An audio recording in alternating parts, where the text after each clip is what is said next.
My name is James Moore of Group 3 JTJ Engineering of the class Highway Design CET 251. This portfolio is to be submitted to Professor Bartholomew. The members of my team are Jordan, myself, and Thomas. As this is a long report, I shall only be covering a few sections of it, such as the starting criteria, horizontal curve, the culvert, the cut and fill, and our concerns over the project. The initial requirements were that the highway must have a PI station at station 2000 under the functional classification of a rural collector. The highway shall also consist of 2 lanes with a width of 12 feet and an 8-foot shoulder width, which shall consist of 2 inches of paved and 6 feet of graded earth as an asphalt roadway.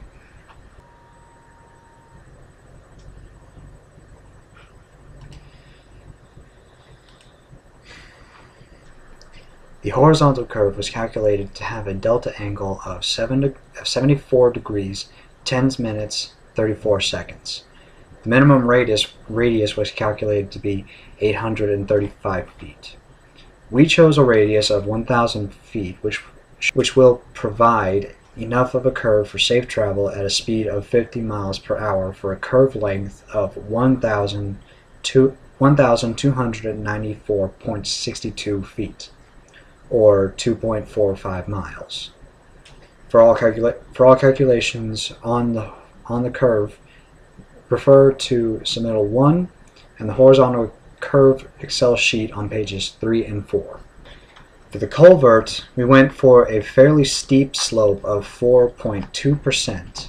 The end of the control point is located at an elevation of 728.3 feet above sea level. The outlet point ends at elevation 722 feet. Our design consists of one circular barrel at a length of 150 feet. We believe this design will allow for a maximum efficiency by allowing the water to flow at a rate of 13.95 cubic feet per second. The design sits at an elevation of 734 feet, while the projected maximum elevation of water is calculated to be 731.5. This will allow approximately 2.5 feet of water to rise before the culvert design will fail. For calculations on the culvert, as well as a reference to the culvert report and hydrograph report, please see pages 7 through 8. For the profile and earthwork, we found that with the current elevations and judging by the topograph that we were given to design the road on, we were going to have a lot more fill than we will have cut. From our calculations for the earthwork and fill data, it'll be the issue of how much dirt needs to be filled in versus how much is being excavated will have to be addressed. We find that we will need to use a borrow pit to even the numbers out, because given the terrain, there is a lot more dirt that needs to be filled than there is to be cut. An earthwork volume average will need to be computed for each of the 73 stations to determine the amount of borrow needed. We understand that it is the responsibility of the engineer to cut down on the cost as much as possible without sacrificing the integrity of the design. However, in this case, we assure that we have done everything we can to minimize the extra costs. Unfortunately, given the elevations, we have to work with this issue is unavoidable. This past semester in CET 251 highway design has been both challenging and rewarding.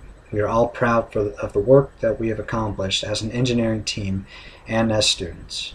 Even though the class and project could be extremely challenging, the reward of seeing your hard work come to life through Civil 3D made it worthwhile. We have all learned a great deal through this class.